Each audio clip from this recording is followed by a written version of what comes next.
All right, welcome back to another video of the Target Individual Program, Target Individual Experience. Yo, they got jokes. They got jokes. I'm laughing because they will always try to engage in some sort of um, teasing, right? Now I get a message from this individual, all right, saying that you are invited to join the group I created to meet and view the chat with favorite girls, right? Listen, I'll tell you perps. I'll tell you architects, these dark triads. I am not interested. Okay? You know, the one thing about men, and particularly black men, who deals in the realm of reality, right, is that we will, due to our circumstance, right, take ourselves out of the dating market, out of the dating pool, because we know that we are not uh,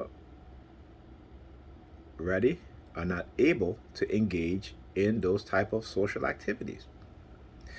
Me myself, like I said, it's very easy for awakened black men and women to self-correct, but we are the minority.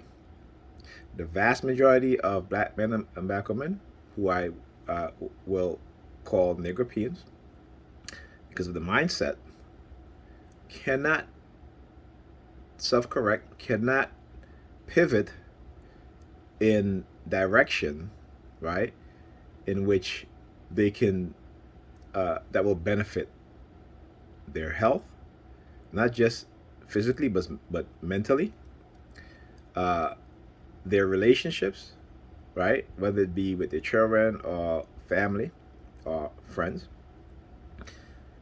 because we understand. See, I understand my reality. I'm a targeted individual. Okay, I have been placed into a non-consensual human experimentation program, the legally microchip program, right? And so, plus on top of that, I am disabled. Oh, I guess you guys heard the loud bang. Okay, it sounds further away this time, so I don't know if the phone microphone will pick it up. But anyhow, so this is what they do. Why? Because they see me doing videos, particularly when it comes to Ethan and Alyssa's mother, uh, ignoring, abandoning her kids, right? And again, she don't feel that she abandoned her kids because, according to her, she put a roof over their head and she works. Okay, so that's not abandonment for her. Okay, now I, on the other hand, because of my situation, I am not able to provide for my kids in a manner in which I would like to, but I still provide for them. Okay, I could bring up receipts. I've never not taken care of my kids. Right? Never. Okay. Now, like I said, I may not uh, have a lot of money because of my situation, but I don't abandon my kids psychologically. Okay. When they need clothes, I buy their clothes. Toys, I buy their toys. Because of the pandemic, past couple of years, you know, have put a really difficult strain in terms of the availability in which I used to see them. Okay. And I even went back to college so that I can try to provide even better for them. But what happened when I did that? Their mother sabotaged my effort. And this is what black women do, the hateful black women, uh, uh, uh, um, bitter black women, right? And again, she's the one that cheated in our relationship, not me, and cheated multiple times. But yet she's upset with me. Why? Because she refused to listen to what I was telling her about me being a targeted individual. She refused to help in ways in which I went to her. I said, I need you to do this for me whenever you see I'm feeling this way. You might recognize that all of a sudden become quiet, withdraw. Can you do this? And what I got was, nope, I'm not doing it. That's not me. Such and such. No kind of support. Though I supported her in all her endeavors, okay, try to understand her issues. Okay? But again, this is what the white racists have done to black women in our community. Condition them negatively against them, the men in their group. Not hold them accountable, but always holding black men accountable, whether it's our fault or not, or their fault. Okay, this is why they blame us for everything, right? Our very own women who make bad decisions, okay, but they can always turn around and blame it on black men. This is how they've been conditioned, right? So anyhow, they seem to think that I have some type of obsession with Pam, which I don't. Okay, so again, they will do these teasing, and on top of that, as a father, a concerned father, that when you see your children's mother going out ignoring them, the kids are failing school. Yes, my son had a graduation, but guess what? He has to go to summer school. Okay, he has to go to summer school, and so what happens now? She's like, well, because I said to him, I will take away your computer if you don't get your grades up. You know what she says to me? I can't do that. I said, yes, I can. I can't do that. That's what she's telling me, that I cannot do that. Why? Because she needs him to have his computer so that he doesn't get into fights with his sister and his sister get into a fight with him. That is all she's concerned about. Okay? That is her concern. Okay? So she's all about the celebration, but not the work. Not the work put in to making sure that your children develop good study habits, right? That your children are emotionally well-grounded. That your children have a realistic outlook on life and view the world realistically. Okay? So, like I said, today, my son is 14, my daughter's 9, and you leave them all day, practically almost all night. And then you wonder when you come home why my daughter acts the way that she's act. And she's, since I left, I said, I can't do this anymore. And the reason why I said I can't do this anymore because of disrespect.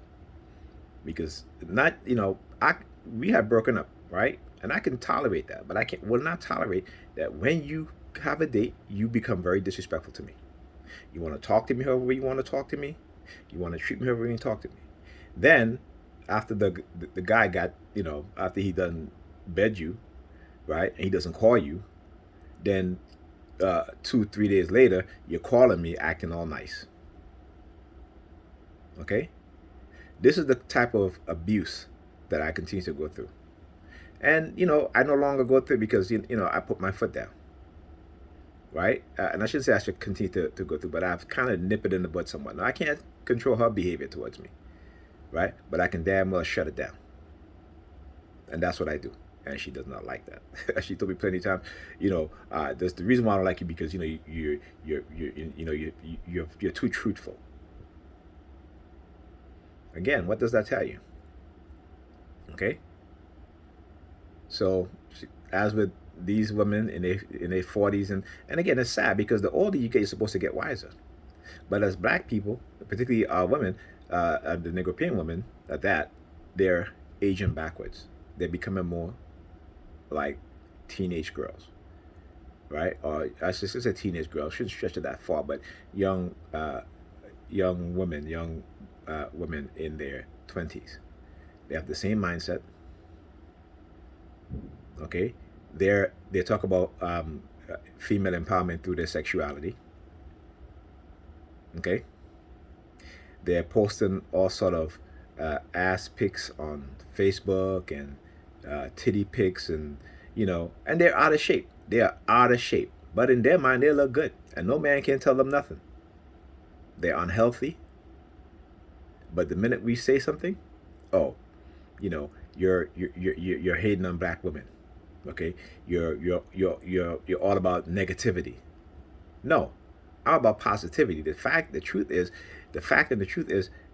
they just hate to hear the truth. Okay, This is why you see them, the young ones and the old ones, wearing these long ass eyelashes like it looks good. No, it doesn't look good.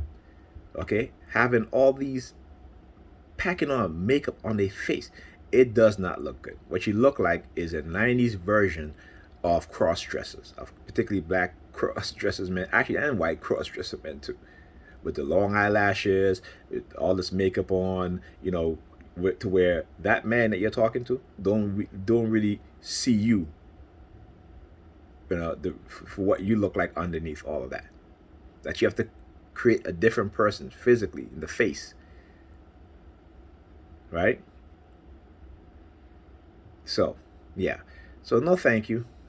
I'm not chatting. I'm not. You're not going to try to put me in the category of these lonely men who's online talking to women and stuff like that. Listen, I keep saying they just don't listen, and they know this. I shouldn't say they just don't listen. They know this. They just want to perpetuate their narrative. Okay, right? My manhood is not in my penis, not in my dick. It's in my manhood is in my mind, my brain. Though you may try to take that away, okay, you haven't. I'm not going to turn into some feminine simp that you've psychologically conditioned black women to believe or to want. Okay? And we know that women nature don't really want that. We know that. Okay? But this is what it is that they're doing to the effeminization of black men and the masculinization of black women. All right? And it's the sad thing about it that the majority of these European women fail to see and understand the truth. They don't want to. They've been conditioned not to want to. So our kids are suffering, even though I'm very active in my kids' life. Okay? But again, when it comes to their education, if I'm not there with them, they don't study, they don't read. Okay? So, you're not going to make me feel any sort of way for being concerned about my kids, about their health, about their education, about the behavior of their mother. You are not going to try to run your negative propaganda, your negative narrative on that. Okay? And like I said, when it comes to her dating, see whoever she wants, I don't have a problem with that. What I have a problem is the abandonment of our kids, the abandonment of their education, their psychological well-being. Okay? And their persona, right? Their ability to, when they drop something on the floor, to say, hey, I need to pick that up right now. And the funny thing is that I say that to my kids all the time. And there are times I see them drop something and they'll pick it up. On the weekend I go see them, that's what I make them do. But when I come back, any other time I come back, let's say if I clean up a little bit, come back, they make a mess. And what their mother's doing? In the bed sleeping, saying that she's tired. But yet she's not tired enough to be out all day. And now that the summertime is here and the kids are in summer school, she's happy. I'm not happy about it that my kids are in summer school. They should be enjoying their summer as kids. But the fact that they got to go to school now in order to, pass the classes that they fail, it's not something that I am proud of. But she's proud of that. She's like clapping, woo, woo, woo, yesterday. About the fact that that my son get a second chance to go to summer school so he can pass his regents.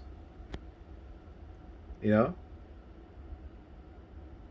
mean, I appreciate them doing that, but I don't like the fact that he has to go to summer school. He should have already passed that exam the first time he took it. Okay, and she's like, with a lot of these single mothers at the graduation, all clapping and such and such and this and that, and I'm just there shaking my head like, because I'm looking at it and I'm seeing it. I'm seeing it. The vast majority of these young kids, these young beautiful boys and girls, black boys and girls, who, and they had I think they had one a person of Asian, young Asian American girl, right? But let's say if they were like, let's say I think let's say if there were 20 students that were academically, you know, uh, good, and some were great. Okay, there must have been like three boys. Okay, and what does that tell you? I know what it tells me as a father. When I look around, I see mostly black women at that graduation. Okay, single, uh, household, head of household, which are women, and I see the failure of in terms of how academically, and like I said, I hold us as black men accountable. But I am one black man who is doing my best. But when you get pushback from the mother of your children, because you can't talk sense into her, because she puts her need to have fun, right, and to date as if she's in her 20s. She said to me, "Yeah, I'm gonna date like I'm in my 20s." Like you're not in your 20s. You have a whole bunch of medical issues. And then why would you even? But anyhow, I keep telling her she needs to go to therapy. All right, so you know, I try to be that sane, reasoning voice talking to her, even though, like I said, I'm doing my thing because of my this program that I'm in, this psychological course of persuasion program, that I try my best to navigate, and it's hard, and it's not easy. But I will not let you mother effers think that make me feel bad about being concerned about my kids. Okay, understand that, and no, stop sending me things like this. I'm not interested. Huh? How about you stop targeting me? How about you give me proper compensation for what you've done to me? Hmm? But you're not going to do that. You don't want to do that. Okay? You want to avoid accountability for what you've done to me and others like me. And particularly to me and others like me who are exposing what it is that you're doing. Okay? So, uh, you know, that's all I got to say. Like I said, I'm not interested. All right? Okay. Talk to you guys in the next video.